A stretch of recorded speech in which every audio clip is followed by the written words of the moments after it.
Paz do Senhor, irmãos. Graças a Deus por esse grande privilégio.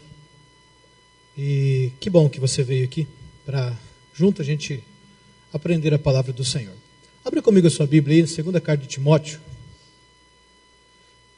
Segunda carta de Paulo a Timóteo, capítulo número 3. Nós vamos estar estudando alguns versículos da palavra do Senhor. Muito bom. Hoje eu quero falar sobre o anticristo. Fique tranquilo. Nós vamos falar sobre aquilo que a Bíblia diz sobre o anticristo, tá, querido? Apocalipse 13, 18 tem um versículo interessante. E ele diz assim: aqui é a sabedoria. Aquele que tem entendimento, calcule o número da besta, porque é o número de um homem. E o seu número é 666. Querido, isso aqui tem gerado N interpretações, desde as mais ortodoxas até as mais loucas. Desde as mais baseadas nos princípios, até as baseadas nas teorias das conspirações por aí que existem. Enfim, será que esse texto está na Bíblia para isso, para criar esse tipo de confusão? O que a Bíblia fala sobre números? Existe uma numerologia bíblica? Existe. Sempre que a gente fala numerologia, já vem logo a cabala, né? A cabala. Não, a Bíblia também trata de números. E é muito bom a gente estudar, aprender, para a gente poder se livrar dessas coisas. E a gente fica preocupado, quem vai ser o anticristo, quem será esse cara, de onde ele vai vir, quem é este homem? E eu quero chamar a sua atenção, querido, para algo um pouco mais sério, do que nós ficarmos preocupados com aquele que vai vir. Eu acho que a nossa maior preocupação é com aquele que já está aqui. Essa era a preocupação dos apóstolos, essa era a preocupação da patrística, essa era a preocupação dos nossos irmãos teólogos dos séculos passados. E às vezes a gente fica preocupado com aquilo que vai vir, e o negócio que está aqui está rolando, já a gente não presta atenção nisso. E hoje eu quero conversar com você sobre isso. Mas antes, porém, já disseram que os papas eram as bestas do Apocalipse, né? Baseado numa louca interpretação que existe, pegaram João Paulo VI e calcularam dele para trás, João Paulo II, aliás, e calcularam dele para trás até 1929, da onde começa o Tratado de Latrão, e ali descobriram que esses homens eram os 7 chifres da besta, e, enfim, calcularam que era esse homem. E chegaram a dizer até que esse camarada aqui vai ressuscitar. Ele morreu, mas ele vai ressuscitar. E tem uma igreja que defende isso piamente, acredita nisso piamente. Enfim, já disseram isso. Já disseram também que o código de barras era o número da besta. Vocês lembram disso, né? 666, já disseram isso. Todo mundo ficava preocupado. Logo quando lançou, nem todos os objetos, nem todos os produtos tinham o código de barra. Mas aqueles que as tinham, a preocupação, pastores diziam: irmãos, não comprem produtos com o código de barra. Não usem produtos. Já disseram isso para nós. Entendeu? Perigoso isso, né? Ainda forçaram um pouco mais, né? Já disseram que o cartão magnético, o cartão de crédito, era coisa da... Talvez eu acredite que o cartão de crédito seja coisa do diabo. Sim, porque... coisa terrível. Mas não especificamente, né? Mas já disseram que o Visa, né? Pegando aqui essa numerologia, que essas letras que... Enfim, disseram que era o 666. Já disseram para nós também que a escrita da mitra papal, né, onde está escrito Vicaris Filii Dei, ou vigário, ou substituto do Filho de Deus, a somatória daria 666, então ele era a besta. Já disseram isso para nós, já foi pregado isso em cima de púlpitos, né? Se você observar, cada era teve o seu, né? A nossa era, né, foi aí, o pessoal que gosta de acompanhar ficou assustado com o nascimento do Gabriel Lúcifer, né, que segundo esse chupacabra aqui, que é o pastor da igreja de Satanás, né, diz que ele era o filho do diabo que nasceu e era o anticristo. Mentira, tudo isso foi forjado, né? Tudo isso foi simplesmente para levantar a mídia. Já disseram isso para nós. O próprio Calvino, né, o que ele dizia? Eu nego que ele seja o vigário de Cristo, ele que furiosamente persegue o evangelho e demonstra por sua conduta que ele é o anticristo. Calvino já disse, não, o anticristo é o camarada da atualidade, é o Papa e tal. Como lidar com isso? Como que a gente faz sobre isso? Já chegaram a dizer que até o Lula, né, era a besta. Ele deve ser meio besta, né? Ele está no caminho, 333. Enfim, o que a Bíblia fala sobre isso? O que a gente pode analisar sobre isso? E junto com isso aí, querido, as mais loucas interpretações bíblicas, pastores, um pastor muito famoso chamado Napoleão Falcão, nos idos de 1998, 1999, Ele dizia que rasgaria a Bíblia dele se Jesus não voltasse no ano 2000. Porque tudo já havia se... Nós estamos no ano 2016, estamos caminhando para 2017. E as pessoas faziam isso e fazem isso, e bibliotecas foram lotadas com volumes sobre essas coisas, dentro das mais loucas, desde o código da Bíblia, e as mais loucas interpretações que surgem na cabeça humana, apontando para algo que a Bíblia não diz, apontando para aquilo que a Bíblia nunca falou. Aí você observa, o que a Bíblia diz sobre isso? Quando você vê o texto, antes de nós lermos o texto que foi lido, eu só quero dizer para você que a preocupação nossa não é com aquele que há de vir. Porque o único que há de vir que nos interessa é Cristo, e não o anticristo. O único que a promessa é certeza que ele virá é Cristo. Aquele que há de vir, virá, e não tardará. Agora, a preocupação com o anticristo, não, se ele vai vir ou não vai vir. A preocupação tem que ser com a plataforma de governo que já está instalada. É aí que nós precisamos nos preocupar. E o Timóteo vem chamar a nossa atenção, não o Timóteo, mas o Paulo, ele vem chamar a nossa atenção, porque é algo muito profundo, querido. Às vezes a gente passa aqui por cima disso aqui, achando que isso aqui se aplica lá fora. E nós vamos entender que não. Só para você ter uma ideia. 1 João 2,22 está escrito assim, ó: quem é mentiroso? Quem é o mentiroso? Senão aquele que nega que Jesus é o Cristo? É o anticristo. Esse mesmo nega o Pai e o Filho. Olha só. João está dizendo de alguma coisa no presente. A forma verbal ali está falando de alguma coisa que está acontecendo no presente, não é no futuro. Olha o que João também continua escrevendo. Filhinhos, é já a última hora. E como ouvistes que vem o anticristo, e agora muito se tem feito anticristo, por onde conhecemos que já é a última hora. Então veja bem, João está falando de alguma coisa que está acontecendo. Olha só, muitos enganadores entraram no mundo, os quais não confessam que Jesus Cristo veio em carne. Este tal é o enganador e o anticristo. João também. Todo espírito que não confessa que Jesus Cristo veio em carne não é de Deus, mas este é o espírito do anticristo, não será, é, do qual já ouvistes que há de vir, e eis que já está no mundo. Então a nossa preocupação não é com aquele que há de vir, é com aquele que já está operando.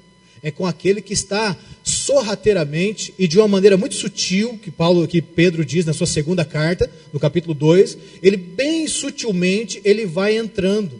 E ele vai dissimulando as suas heresias, e ele vai dissimulando a sua plataforma de governo. E aí a Bíblia serve para quê? Para nos orientarmos. Agora o problema é que há muito a Bíblia deixou de ser o cânon. A Bíblia deixou de ser a vara de medir e passou a ser a vara de espancar, a vara de agredir. E muitas vezes nós usamos a Bíblia para agredir, para espancar, para espantar. E por que a gente não começa a usar mais a Bíblia para medir a nossa vida? Para medir de qual forma nós estamos nos comportando diante daquele que é santo, diante daquele que é o Rei dos Reis e Senhor dos Senhores. E o Timóteo vem chamar a minha atenção aqui. Segunda carta de Timóteo, segunda carta de Paulo a Timóteo, capítulo 3, do 1 ao 5, diz assim: saiba disto, nos últimos dias virão ou sobrevirão tempos terríveis. Os homens serão egoístas, avarentos, presunçosos, arrogantes, blasfemos, desobedientes aos pais, ingratos, ímpios, sem amor pela família, irreconciliáveis, caluniadores, sem domínio próprio, cruéis, inimigos do bem, traidores, precipitados, soberbos, mais amantes dos prazeres do que amigos de Deus, tendo aparência de piedade, mas negando o seu poder. Afastem-se deles. Olha o conselho que Paulo está dando para Timóteo. Qual que é o problema disso aqui, querido? Primeiro problema, isso aqui faz parte de uma carta pastoral. Então isso aqui está escrito de um pastor para a sua igreja. Segundo problema disso aqui está exatamente no versículo 5. Porque Paulo está dizendo que essas pessoas aqui, essas 18 características, elas vão culminar em uma performance. E que tipo de performance essas 18 características vão culminar? Na aparência da piedade. Aí por que você pode afirmar que isso aqui é escrito para a igreja e não para o mundo? Porque se isso aqui fosse escrito para o mundo, isso seria uma redundância. Porque o mundo é dessa forma. As pessoas que não conhecem a Cristo vivem dessa maneira. Agora, por que isso é escrito para a igreja? Porque a igreja existe um padrão de comparativos. A igreja existe o padrão de como devem ser os filhos de Deus. Então, porque existe o padrão, você pode então deferir ou inferir sobre aquilo que não faz parte do padrão. Isso é muito sério. E a gente observa isso aqui e acha que isso aqui vai acontecer lá fora. Acha que isso aqui vai acontecer lá no mundo. E a gente não mede a nossa vida se nós não estamos incluídos nisso aqui. Se nós não estamos envolvidos nisso aqui. E aí quando você observa, a primeira coisa que às vezes dá dificuldade para a gente interpretar um texto desse, é porque fala assim, nos últimos dias. E a gente acha que nos últimos dias é agora, né? É de 2016 para frente. Mas os últimos dias na Escritura é contado a partir do momento que Cristo é assunto aos céus. A partir do momento que Cristo é assunto aos céus, começa-se os últimos dias. Porque a palavra últimos dias, ali, a definição de tempo ali não é cronos, ele não está estipulando uma data específica no calendário. Ele está falando de um período, ele usa a palavra kairos, ele usa um tempo não determinado. Então, a partir do momento que Cristo subiu aos céus, a qualquer momento ele há de vir. Essa era a preocupação da igreja primitiva. E o próprio Paulo dizia assim, nós os que estivermos vivos, seremos arrebatados. O camarada estava esperando o advento de Cristo a qualquer momento. Então, querido, é muita presunção nós acharmos que as coisas ainda vão demorar para acontecer. Nós cristãos, salvos, remidos, nascidos de novo, nós vivemos na iminência da volta de Cristo. Então, para nós, a qualquer dia, a qualquer hora, são os últimos dias. E se você observar, essas características sempre fizeram parte da raça humana. Não é que agora a coisa está mais complicada. Agora você pode dizer que existe mais acessibilidade ao mal. É muito mais acessível o mal diante dos homens, diante das pessoas, do que há alguns tempos atrás. Isso é bem verdade. Agora, que isso sempre esteve presente, que o diabo sempre foi diabo, e que a intenção dele sempre foi macular, sempre foi destruir, sempre foi arruinar, isso é bem verdade. Agora, a preocupação nossa qual é? Você tem sido templo verdadeiramente do Espírito Santo? Ou você tem sido um participante da igreja? Ou você tem sido um membro da igreja? Qual é a sua preocupação? De que jeito que você mede? Não existe um crentômetro, querido. Não existe um crentômetro para a gente medir o nível de crente que a gente é. Mas existe a Bíblia. A Bíblia diz para você se você é filho de Deus ou se você é filho do diabo. Ô louco, Juliano. Está escrito isso na Bíblia. Está escrito isso na palavra de Deus. Então a nossa preocupação qual é? A nossa preocupação é sempre buscar essa transformação. Porque a Bíblia diz assim, aquele que é santo, fique tranquilo, tá bom, já legal, atingiu o padrão, fique sossegado. Não, santifique-se mais ainda. Mas aquele que é sujo, meu querido, suje-se mais ainda. Mas eu acredito que eu não estou pregando aqui para gente suja. Eu acredito que eu estou pregando para lavados e remidos no sangue do Cordeiro, cujo desejo é caminhar nessa vereda, que é como a luz da aurora, que vai brilhando mais e mais. E aí como você começa a entender isso, querido? Quando a gente observa a palavra anticristo, a gente chegou a essas interpretações mais loucas que nós passamos aqui, porque nós partimos do princípio que essa preposição na língua portuguesa, ela indica algo contra. Então nós pensamos que todos aqueles homens que se levantaram contra Deus, que fizeram guerra contra Deus, era anticristo. Todos aqueles homens que perseguiram a igreja, Hitler, Mussolini, Stalin e outros grandes homens aí que fizeram miséria, Nero, César e outros homens, eles eram contra o cristianismo, eles se opunham ao cristianismo, então eles eram anticristo, eles eram contra Cristo. Mas essa palavra no grego ela é um pouco mais profunda. A palavra anti tem a ver com no lugar. É a mesma coisa que o Antigo Testamento, era um antitipo. Era um tipo do antitipo, era no lugar de Cristo. O anticristo da mesma forma. É alguém cujo desejo não é bater contra Cristo, é se colocar no lugar de Cristo. E aí que está o grande problema. E daí sim surge a oposição, porque tudo que ele vai fazer é o quê? A disseminação do erro e da mentira. Então, se você partir desse princípio, a coisa fica muito séria.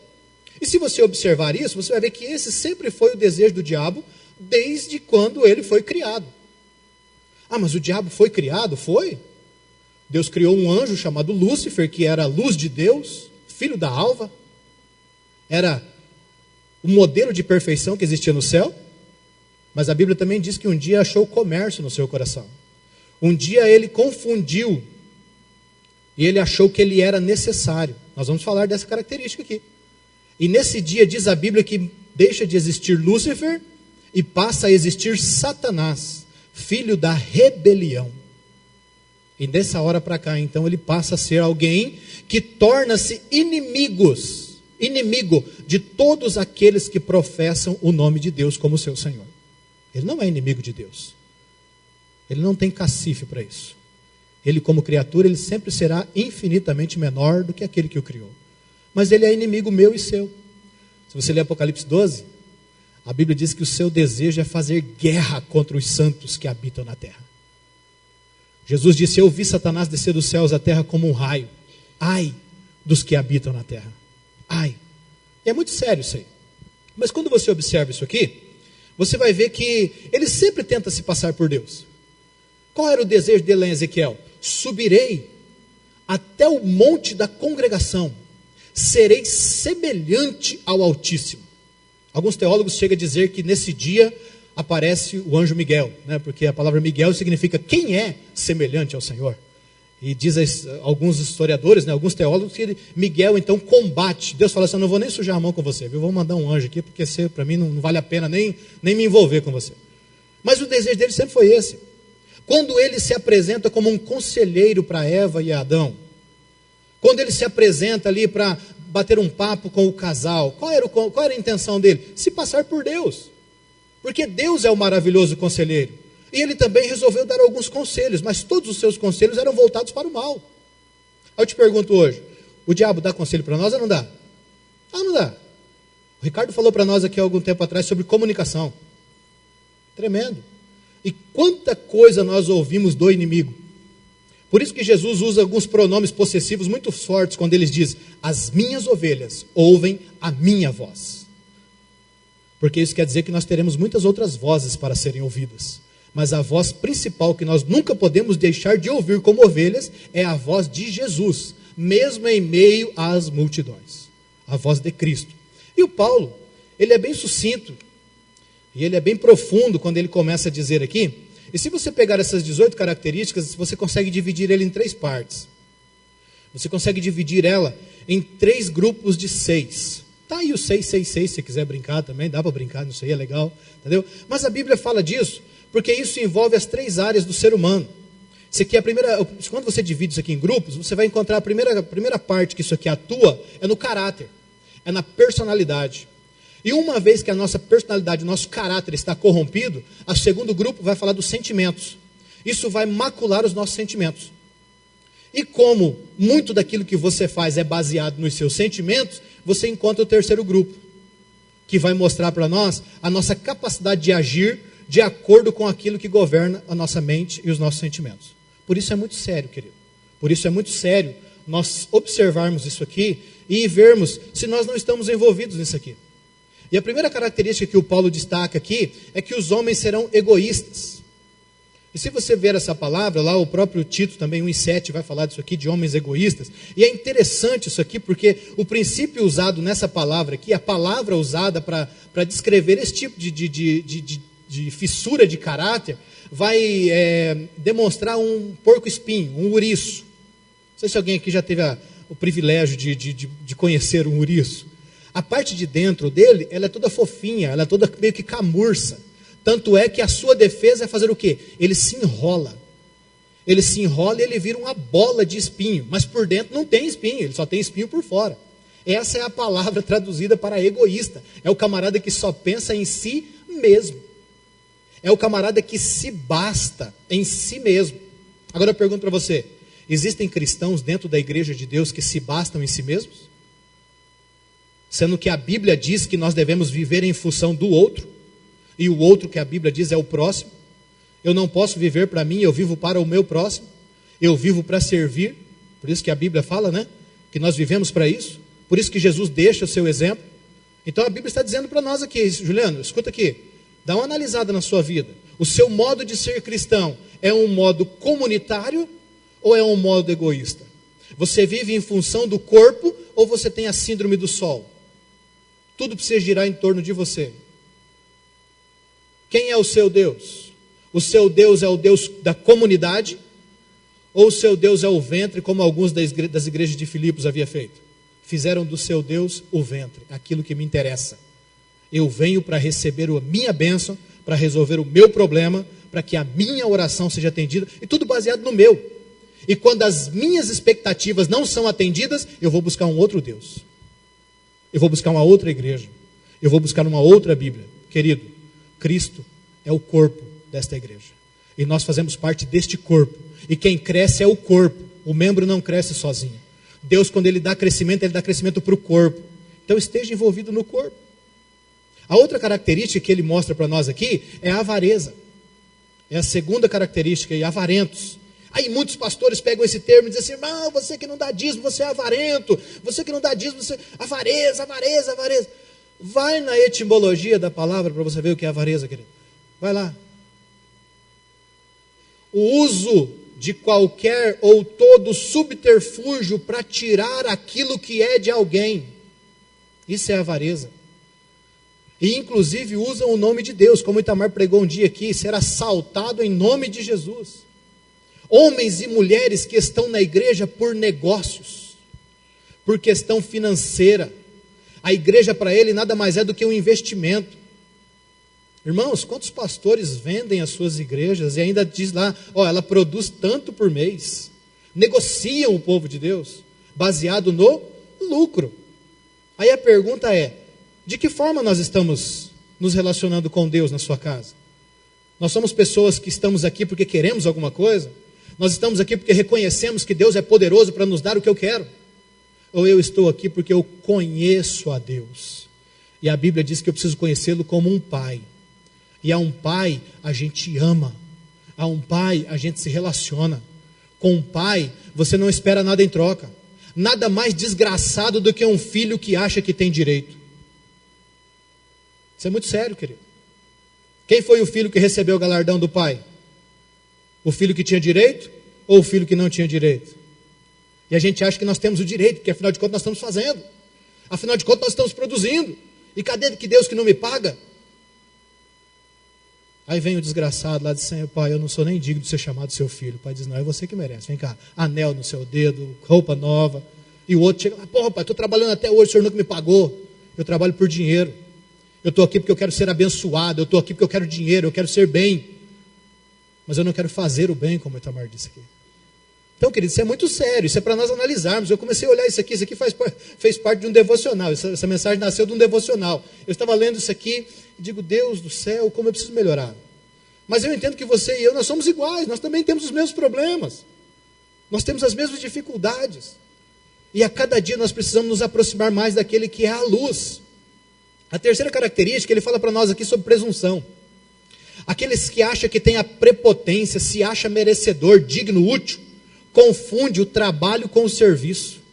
Ele acha que Deus chamou, muitas pessoas acham que Deus nos chamou para prestarmos um serviço para Deus. E quando eu presto um serviço, obviamente no final eu quero receber. E a Bíblia diz, querido, que Deus ele paga os seus trabalhadores e os dispensam, mas o filho permanece para sempre com o pai. Então, quando você observa a Bíblia, para trabalhar para Deus, para fazer serviço para Deus, Deus tem os anjos.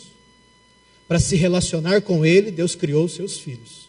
Nós estamos aqui para nos relacionarmos com Deus, para vivermos uma vida de relação e não uma vida de trabalho. Agora, esse relacionamento me leva a trabalhar. Esse relacionamento me leva a dinamizar essa relação. Esse relacionamento com Deus não é estático. Deus não é um pai omisso, que toda vez que ele chega em casa, o filho está no quarto deitado jogando videogame e ele não fala nada. Não, Deus é um pai muito responsável. E como pai responsável que é, ele nos corrige, ele nos açoita, ele nos ensina a trabalhar, ele nos ensina a depender dele. Esse é o pai que Deus é. Agora a maneira é, que tipo de filho eu sou? Que tipo de filho eu estou sendo? O que eu estou fazendo são obras de ouro, prata e bronze? Ou aquilo que eu estou edificando em cima de qualquer outro fundamento que não é Cristo, está se tornando feno, palha e madeira? Aí eu tenho a presunção de achar que Deus tem que me ouvir, porque afinal de contas sou eu que estou orando. Você já viu pregadores que dizem isso? Senhor, quem está orando é o Juliano. Aí Deus fala: meu Deus do céu, deixa eu atender lá, o Gabriel, para o que você está fazendo aí, atende esse cara lá, porque esse é VIP. Esse tem cartão preto, black, ele precisa ser atendido agora. Irmão, nós não estamos falando de um Zé Mané. Nós estamos falando do Rei dos Reis e Senhor dos Senhores. Nós estamos falando de alguém que se abaixa para ver o que há no céu. Nós estamos falando de alguém que, quando foi prometer algo inédito para um homem deste mundo, disse assim: olha, Abraão, não tem por quem eu jurar, porque não tem ninguém maior do que eu, então eu vou jurar por mim mesmo. É esse Deus que nós servimos, querido. É esse Deus a quem nós nos reportamos como filhos. E presunção não faz parte do caráter do crente. Isso é muito sério, né? A quarta característica, arrogante. Meu Deus do céu, alguém que se supervaloriza ao ponto de se achar no direito de pisar em alguém. Uma vez eu entrei numa discussão com um determinado líder. A gente também entra em cada fria de vez em quando. Aí o líder olhou para mim e falou assim: fulano, peraí, eu sou o fulano e você é o Juliano. Como se diz, né? Cara, você está louco de bater boca comigo? Aí na minha colação de grau, ele disse assim, numa plateia de 2.000 pessoas: teve um camarada aqui no meio que se levantou contra mim. Eu já decretei a morte dele, vai morrer. Falar, besta, Deus falou que eu ia morrer muito antes de você. Deus falou que eu ia morrer mesmo, quem nasce não tem que morrer. Irmãos, isso é prepotência, isso é arrogância. Graças a Deus eu estou gordinho, preciso fazer regime, meu irmão. Tão bem que eu estou saudável, ó, pele lisa. E olha que é praga de pastor, viu? E não pegou não, graças a Deus por isso.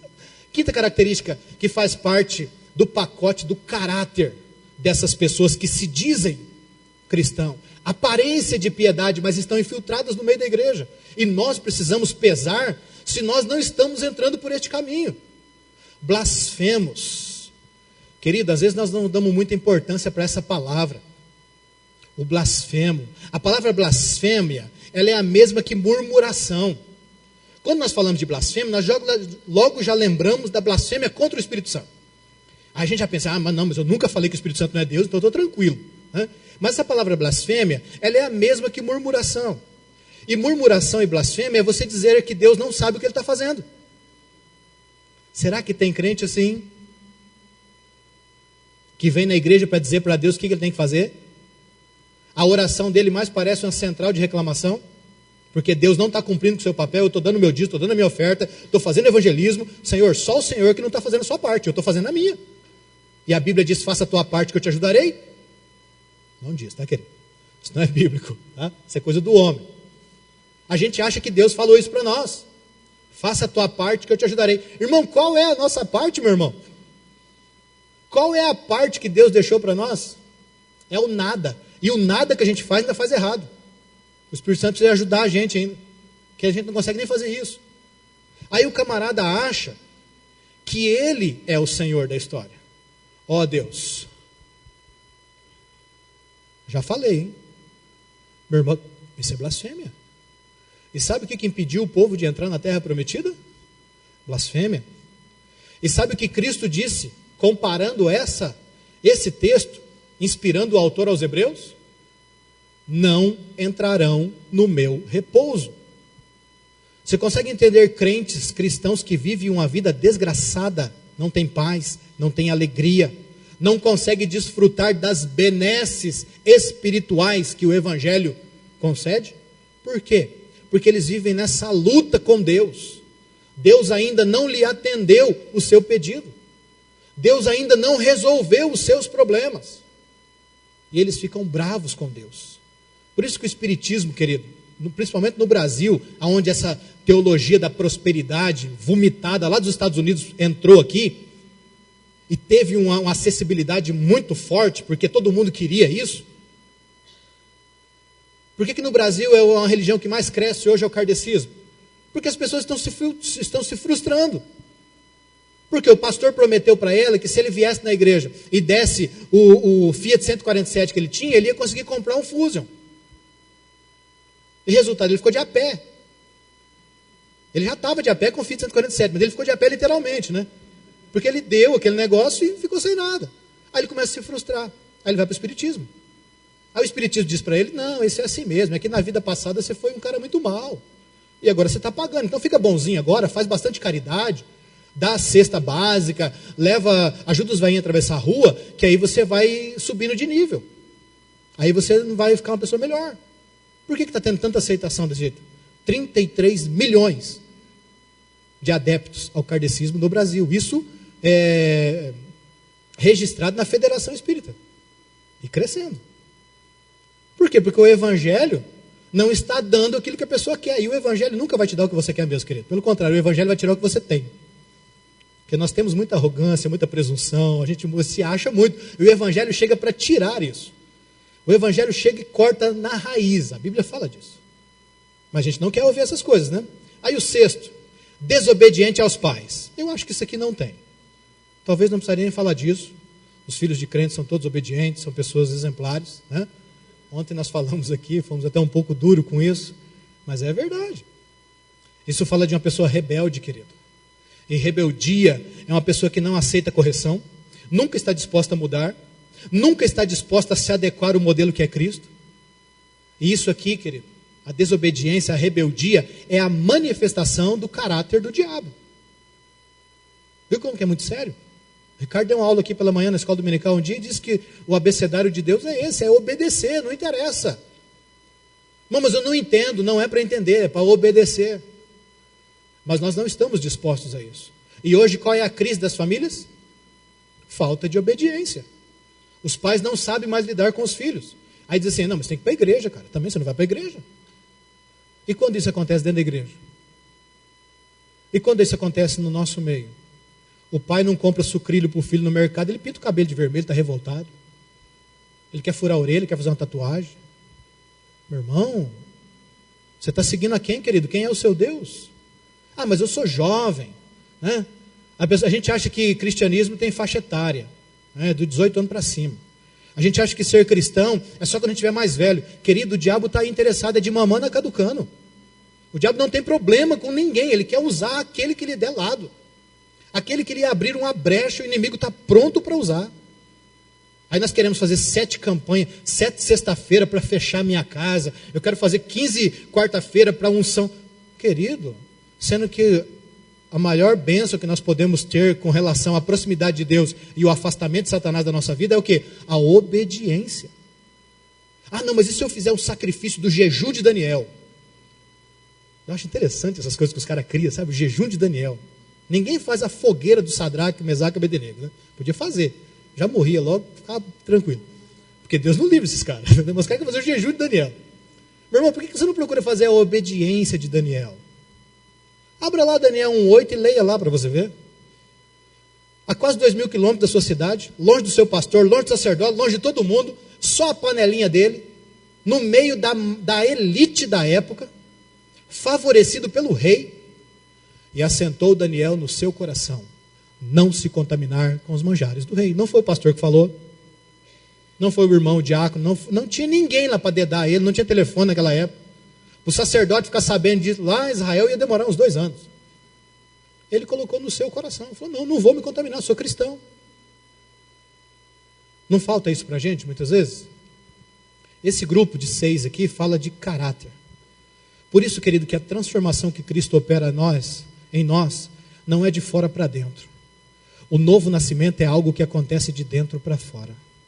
Porque não adianta eu ter uma lista de regras e de coisas para fazer, se isso aqui é o meu caráter, se isso aqui faz parte da minha personalidade. Eu posso muito bem chegar aqui e abraçar todo mundo, mas o meu interesse é dar uma facada nas costas de cada um. Eu não fui transformado. É por isso que o Evangelho não melhora ninguém, o Evangelho transforma o ser humano. Nós precisamos ser transformados.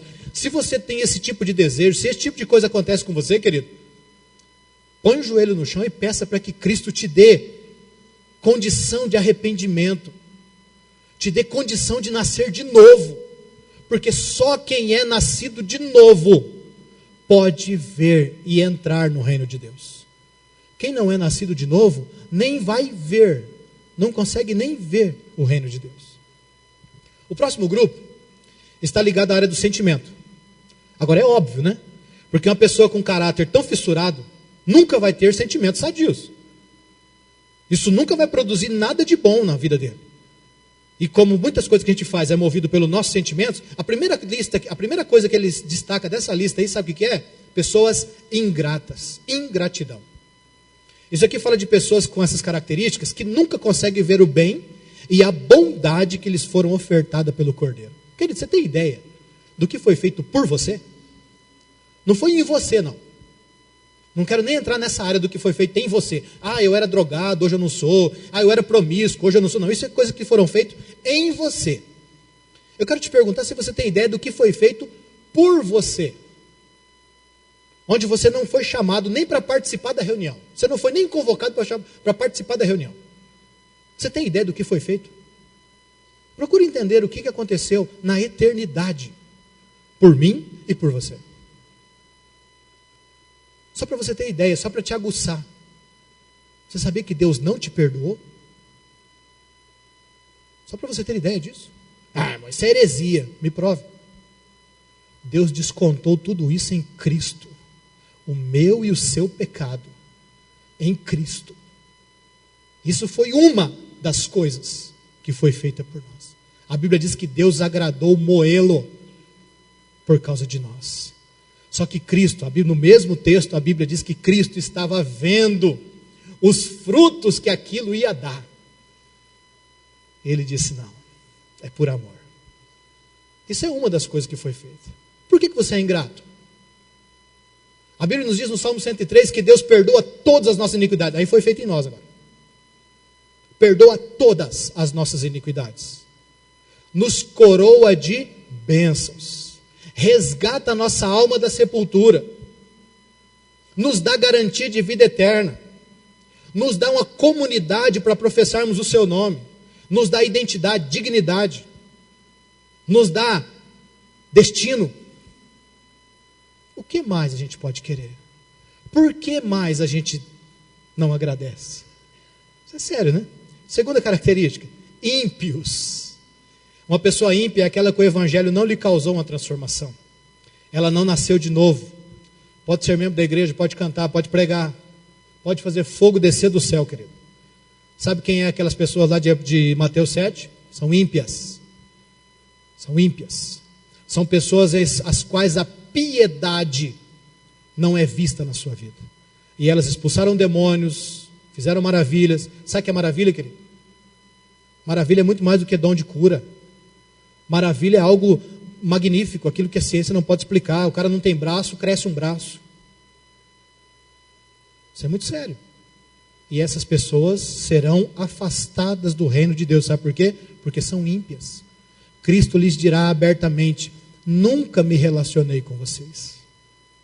Isso que vocês faziam, vocês podiam usar até o meu nome, mas eu nunca estava presente na reunião de vocês. Cristo está presente na sua vida? Cristo faz parte do seu lar? Cristo pode morar uma semana na sua casa? Cristo tem acesso a todos os cômodos da sua casa? Cristo pode sentar na frente da televisão com você e assistir todos os programas que você assiste? Juliano, não para por aí. Eu falo com os jovens aqui, lembra do teu Criador quando estiver na tua mocidade. Por que você lembrar do teu Criador? Lembra do teu Criador quando você entrar na frente do computador? Lembra do teu Criador quando você querer ir para uma balada? Lembra do teu Criador quando você querer pegar aquela menina? Lembra dele. Você vai ver que ele vai te corrigir, ele vai te ajudar. E nós temos lembrado de Deus? Ou nós temos sendo pessoas ímpias? A pessoa ímpia, ele é averso à santidade. E Deus diz assim, sede santo porque eu sou santo. Você tem buscado santificação para a sua vida? Não, irmão, quem me santifica é o Espírito Santo. Não. Isso não é obra do homem. Ah, então quer dizer que você pode deitar e rolar, que o Espírito Santo vai lá te buscar lá na lama. E vai trazer você pula de novo na lama, ele vai lá te buscar. Não. Santificação fala de proximidade com aquele que é santo. Quanto mais eu me aproximo daquele que é santo, mais santo eu vou me tornando. E é claro, quem garante, quem me ajuda a me aproximar de quem é santo, é o Espírito Santo, porque ele é santo. Se isso não fosse tão verdade, nós não teríamos um texto na Bíblia dizendo assim, não entristeçais o Espírito Santo. Se hoje ouvirdes a sua voz, obedeça. Por que essas advertências? Então isso é muito sério, querido. Porque nós estamos vivendo tempos, queridos, onde o nome de Deus está sendo blasfemado, não no mundo, dentro das igrejas, por comportamentos, por palavras, por jeitos de agir. Irmãos, eu tive um negócio por um tempo, e negócio cristão. Eu tenho ainda hoje lá na minha casa mais de 120 cheques que foram dados naquele estabelecimento por crentes. E 32 deles eram chiquitas. Eu vou mandar emoldurar, vou pôr no moldura e deixar lá para me lembrar, que isso aqui é coisa de crente. São cristãos. Isso são ímpios. Ímpios que estão fazendo negócio, ímpios que estão comprando, ímpios que estão vendendo. Ah, irmão, mas é a crise. É a crise de identidade, meu amado. Você não tem a identidade do Cordeiro, realmente. É a crise. É isso que está acontecendo com você. Depois vem falar para mim aqui, sem amor à família. Ah, meu Deus. É óbvio que uma pessoa dessa vai ter amor pela família. E sabe o que é o problema disso, querido? Está acontecendo nas nossas casas. Está acontecendo no nosso meio. De que forma nós podemos pregar Cristo para o mundo se Cristo não funciona para nós? De que forma eu posso dizer para o mundo que Cristo une, Cristo unifica, Cristo traz a paz, se a minha casa não vive uma paz? Se o príncipe da paz não comanda o meu lar? Isso é muito sério, né? A família hoje, peguei uma frase da sociologia aqui, pessoas que acham que a família é apenas um mecanismo de procriação e manutenção da espécie. As pessoas acham que família é isso. Homem e mulher igual a criança. Pronto, isso é família. E a gente esquece, querido, que a Bíblia diz que família é a representação daquilo que Deus é. É a representação da Trindade. É a representação do amor de Deus para com o homem. E o diabo está virando as suas armas para onde hoje? Para as famílias. Cuidado. Você é homem. Você é responsável por criar um ambiente favorável na sua casa, onde Deus possa operar. Mas você mulher também é. Você filho também é. Todos nós somos responsáveis por criar esse ambiente. Davi era um homem segundo o coração de Deus. Ele fazia de tudo para que Deus operasse em Israel. Mas os seus filhos abriam a porta para que o diabo colocasse o seu dedo no meio. O rei Ezequias foi um rei quase que sem pecado, meu querido. Estude a biografia de Ezequias para você ver. Era um homem que buscava, o seu governo começou com essa estratégia, criar um ambiente favorável à operação de Deus. Mas o seu filho Manassés plantou uma plantinha dentro da casa e deu à luz ao diabo. E o cativeiro babilônico nasce na casa de Ezequias. Então tome cuidado para que você e eu não sejamos essa porta aonde o inimigo tem acesso. Talvez a minha mãe e o meu pai, eles estão com os joelhos calejados de orarem por mim. Mas eu estou abrindo a porta para o inimigo dizendo, entra. Através das minhas atitudes, através dos meus atos. Deus tem filhos, queridos. Deus não tem netos. Filho de crente não é neto de Deus. O filho de crente precisa de um novo nascimento. Precisa de um encontro com Cristo. Precisa de certeza da vida eterna. Aí esse tipo de pessoa, a Bíblia chama eles de irreconciliáveis. É a quarta característica do segundo grupo. O que é uma pessoa irreconciliável? A Bíblia chama isso de mente cauterizada. Cauterizada fala de uma parte do corpo, onde a sensibilidade já não existe mais. Por exemplo, um calóide, alguma coisa que aconteceu em determinado lugar, onde aquilo perdeu a sensibilidade.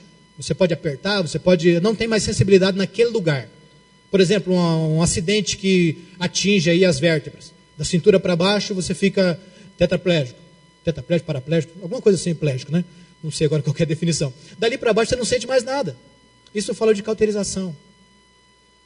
Sabe aquela pessoa que vem na igreja, o evangelho é pregado, a Bíblia é falada todos os dias e ele continua do mesmo jeito? Ele continua enganando, ele continua mentindo, ele continua fornicando, ele continua prostituindo, ele continua adulterando. Porque afinal de contas Deus é amor. Não, a gente está aí. A Bíblia fala em Zacarias que Deus tem prazer em perdoar. Aí o Paulo Coelho escreve um livro chamado O Falcão. E nesse livro, Paulo Coelho diz que o objetivo do ser humano é pecar mesmo. Porque quanto mais nós pecamos, mais Deus vai nos perdoar. E quanto mais Deus nos perdoa, mais Ele vai ter prazer. Então o nosso objetivo em pecar é dar prazer a Deus. Bem gnóstico isso, né? E tem crente que acha que isso é certo. E o Paulo já lidava com isso lá naquela época. É mole? Paulo falou assim, onde abundou o pecado, abundou a graça. Pecaremos, pois, para que a graça de Deus abunde? De maneira nenhuma. Irmãos, o Espírito Santo está falando conosco todos os dias. Toda vez que você abre a Bíblia, Ele está falando contra você. Porque não há ser humano tão bom que não precise melhorar, viu, meu amado? Mas também não há ser humano tão desgraçado que não possa ser reconciliado com Deus. Não há. O nosso Deus, Ele é capaz de tirar o homem do mais profundo abismo. O salmista diz isso no Salmo 139. Ele fala, não tem onde eu correr da tua face. Não tem jeito. Mesmo que eu for ao inferno, lá tu estás. E por que nós preferimos amortecer os nossos sentimentos cristãos para vivermos uma vida de pecado? E uma pessoa dessa vive uma vida de angústia, porque ninguém peca em paz. O pecado na vida do crente é uma desgraça. Você não consegue pecar em paz, você peca, a mente te acusa. O Espírito Santo vai dizer para você, está errado, meu querido.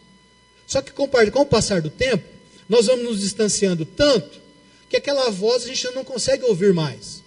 São tantas vozes que aquela voz já não... Aí a gente começa a achar que aquilo é comum. Não, aquilo é normal. Aí a gente acha que porque Deus não fez nada com a gente, então Ele está aprovando o caráter nosso. Ele está aprovando a nossa conduta.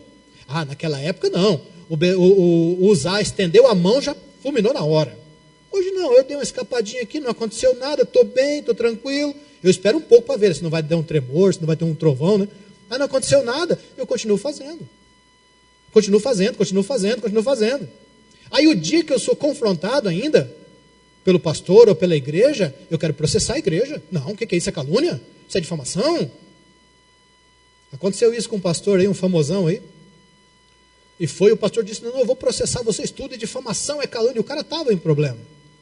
Até que chamaram a pessoa, fizeram uma cariação. Pois é, né? Então isso aqui é o quê, querido? Isso aqui é brincadeira? Nós estamos diante de quem? Estamos diante de Deus, meus amados. Que nós possamos ser pessoas a que todos os dias temos alguma coisa para ser corrigida. Que a cada dia que abrimos a Bíblia, nós vamos dizer, Senhor, muito obrigado. Obrigado pela sua correção. Me ajuda, Senhor. Aumenta a minha fé. Olha a quinta característica do segundo grupo. Caluniadores. Ah, não, isso aqui não tem no meio de crente. Você conhece pessoa que fala mal dos outros? No meio de crente não tem. Não é possível. Vamos até pular isso aqui. Mas, querido, caluniador que a Bíblia fala é o maledicente. É aquele cara que fala mal. Você conhece? Para os leigos, fofoqueiro. É pecado fazer fofoca. Estou te falando, a Bíblia fala disso. Uma pessoa dessa nunca conheceu o Evangelho, sabe por quê? Porque o Evangelho me coloca no meu lugar. Qual é o meu lugar?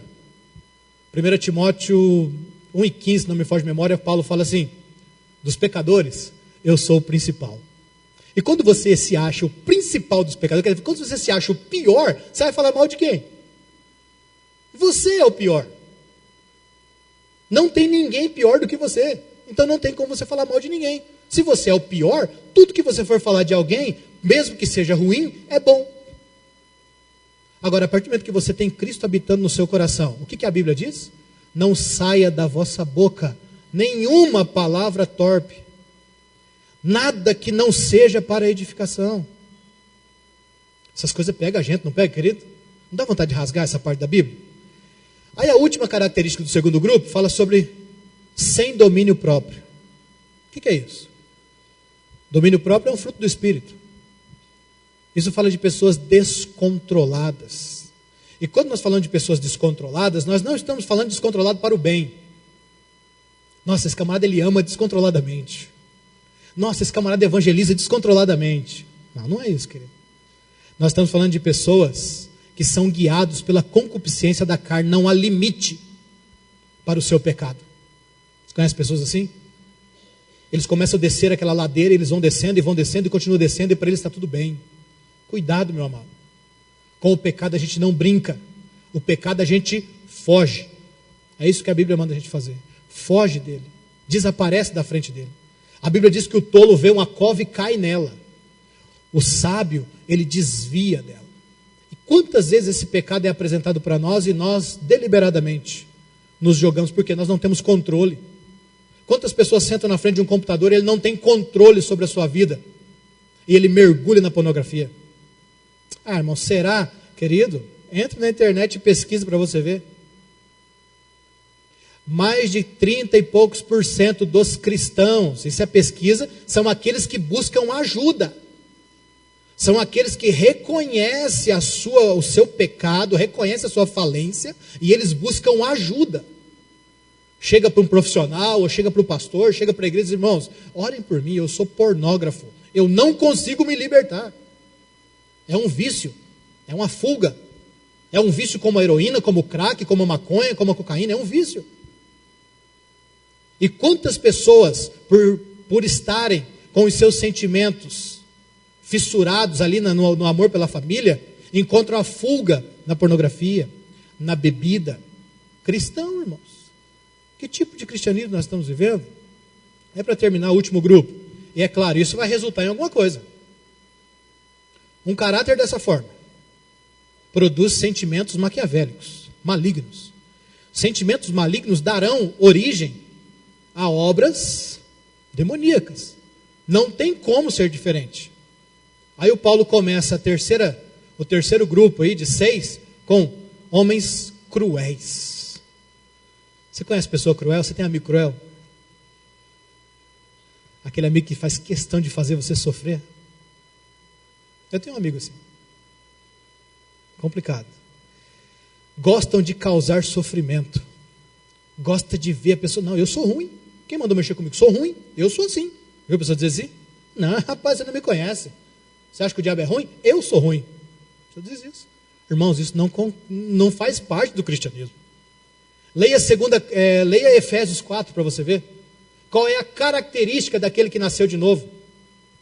Daquele que foi incorporado no corpo de Cristo do capítulo 1, daquele que nasceu de novo porque estava morto do capítulo 2, daquele camarada que sofreu essa incursão do capítulo 3, vê que jeito que ele tem que se comportar no capítulo 4.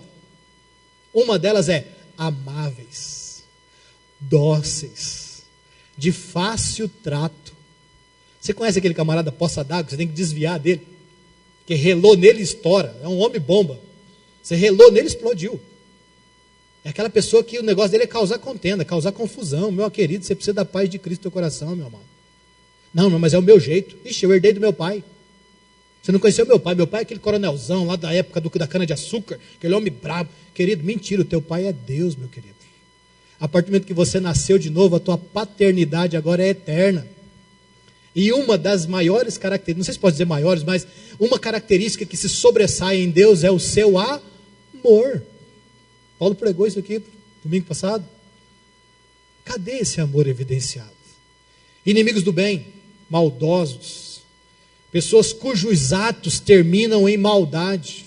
O povo de Israel era assim. Deus falou para Jeremias: Jeremias, eu quero que você fale sobre aqueles homens que deitam na cama e ficam maquinando o mal que eles vão fazer amanhã. Se no povo de Israel tinha, por que na igreja não tem? Somos do mesmo jeito, querido. Somos da mesma forma.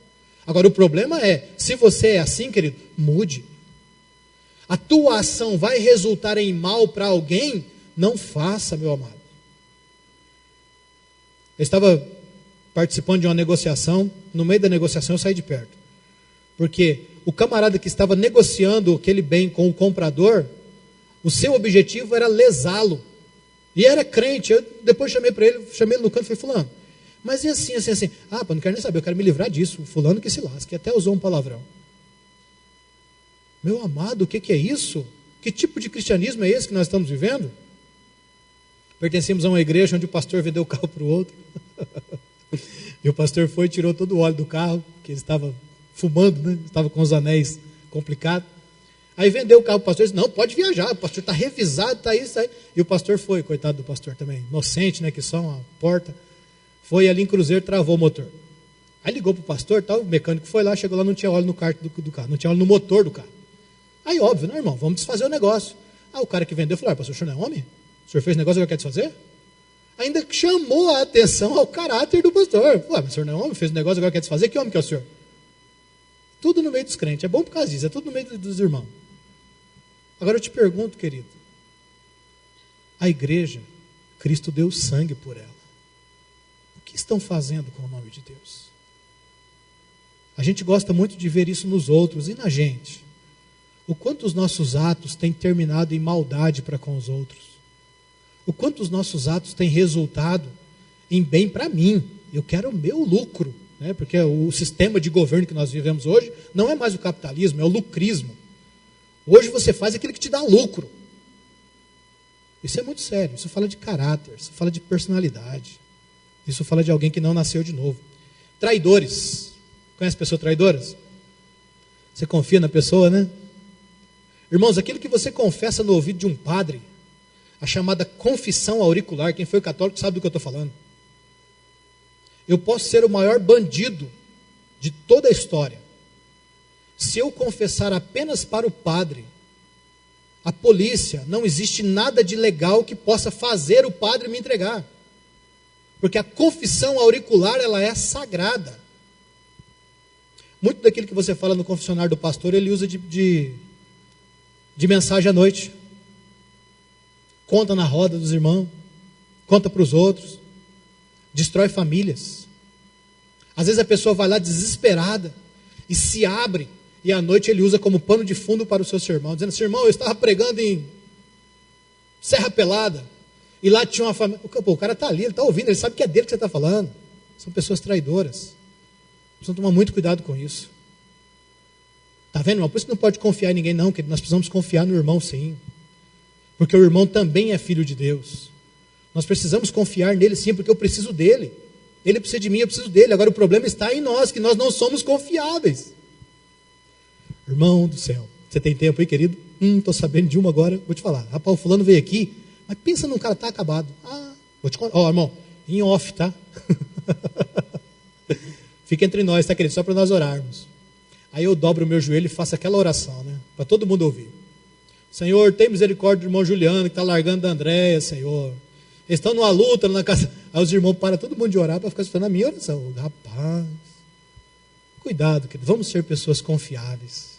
Porque o Deus que nós servimos é um Deus tão confiável. Pensa num Deus confiável. É o Deus que nós servimos. Tanto é que a Bíblia diz, o pastor Itamar leu aqui, confia no Senhor. Precipitados, pessoas que não esperam, não sabem aguardar o tempo de Deus, quer tudo no seu tempo. Cuidado, querido. Soberbos. O que é soberba? Soberba é um orgulho exaltado. O que é orgulho? Um conceito exacerbado. Eu queria tanto usar essa palavra. Um conceito exacerbado acerca de si mesmo. Sabe aquela pessoa assim? Glórias a mim, bendito seja eu, louvado seja eu sou necessário. Isso é uma pessoa soberba. E o soberbo lembra a Deus a quem? Ao diabo. Por isso que a Bíblia diz, o que Deus vai fazer com o soberbo? Lembra do Bitum, né? Vai colocar na palma da mão e fazer assim, ó. É assim que Deus faz com o soberbo. E o humilde? O humilde Deus exalta. A Bíblia nos manda ser humildes. Não, mas eu sou doutor, eu sou PhD, eu sou... E daí, querido? Aqui na igreja você é pecador. Lá na tua instituição, de onde é que você trabalha, você pode ser o que você for. Aqui dentro você é pecador e precisa de arrependimento. Eu sou presidente da república. Pecador. As nossas igrejas não tratam assim, né? O presidente da república chega aqui, a gente coloca ele, né, no lugar de Deus. Não estou dizendo especificamente a nós, estou dizendo o cristianismo em geral. Mas não, querido, somos pecadores. Mais amante dos prazeres do que amigo de Deus. Aí você julga em que pé você está. O que é mais importante para você? O que é mais prazeroso para você? Estar na presença de Deus ou estar nas rodas dos escarnecedores? Ouvir o conselho de Deus ou andar no conselho dos ímpios? O que é que te dá mais prazer? Não é o pastor que vai dizer isso para você. É você mesmo que vai fazer essa análise. Se tudo isso aqui pegou um pouquinho em você, você precisa melhorar. E como que a gente melhora, Juliano? A cada dia nos aproximando daquele que é santo. Eu digo, Deus, isso aqui é para mim. Quantas vezes eu tenho muito mais prazer em estar numa rodinha de amigo tomando uma gelada, uma Coca-Cola gelada, do que estar aqui no culto. Aí, uma oração, caramba, cara, ir lá orar. Eu estou aqui porque eu sou obrigado, né? Porque se eu não estiver aqui, Deus depois vai pegar eu na saída, Ele me pega. Que nós tenhamos prazer, querido, em estar na presença de Deus. Só que isso, quem nos dá é o Espírito Santo. Tá, meu amado? Quem nos dá é o Espírito Santo. Então, veja lá, só para nós encerrarmos. O grande problema, ou por que não dizer o pior deles, é que eles têm aparência de piedade. Esse é o grande problema. O versículo 5 rebenta tudo. Porque senão a gente podia jogar isso aqui lá para fora. Mas está falando que são pessoas que vivem no meio daqueles que têm piedade. Tanto é que eles tentam imitar a piedade. Só que a piedade, na vida deles, não acontece por quê? Porque o poder não agiu. Então que nessa noite nós possamos estar abertos ao poder de Cristo na nossa vida. Que poder é esse? O poder transformador. O poder regenerador. O poder de nos transformar em novas criaturas a cada dia, mais parecidas com Cristo. Agora o problema é que aparência. E nós não somos pessoas que vivemos de aparência, porque o mundo pede isso. O mundo é um mundo de aparência. Conforme o jeito que você chega em um determinado lugar, ou conforme o carro que você desce, é o jeito que você é tratado. Se você tem dinheiro, você é tratado por aquilo que você tem. Se você não tem nada, você não é nada. É ou não é? Mas graças a Deus que nós servimos a um Deus que não está interessado no que você tem. Porque você não tem nada. Tudo que você tem é dele. Aquilo que você administra é dele. Deus não está interessado no quanto que você tem no banco, ou no quanto que o banco tem de você também, né? Tem crente que é assim também, né? O banco tem bastante coisa dele. Ele não tem muita coisa, não. Deus não está interessado nisso, querido. Deus está interessado em se relacionar com você. Isso é lindo. Aí fica uma perguntinha para nós. Você é discípulo de Cristo? Ou você é discípulo do anticristo? O anticristo está aí. E a sua plataforma de governo está embasada nesses pilares aqui, nesses 18 pilares. Que nós não sejamos uma congregação de aparência, mas que nós sejamos uma congregação de essência. Está difícil de engolir? Toma uma aguinha aí, que desce. É assim mesmo, querido. A palavra de Deus é para nos advertir, para nos admoestar. E toda vez que nós somos corrigidos, significa que Deus ainda é o nosso Pai. Então que você me ame. Não me odeie. Porque a palavra não é minha. A Bíblia não foi eu que escrevi. Foi Deus. E como eu quero te ver no céu, então a gente divide essas coisas para a gente melhorar junto. Para a gente caminhar junto. E um dia a gente se abraçar lá perto do rio da vida e dizer assim, pô, valeu a pena, hein, cara? Que bom que você está aqui. Que bom que a gente disse não para o mundo. Que bom que a gente amou. Que bom que a gente compartilhou. E a Bíblia me garante que para sempre nós viveremos contemplando o Cordeiro. Que Deus te abençoe em nome de Jesus, querido.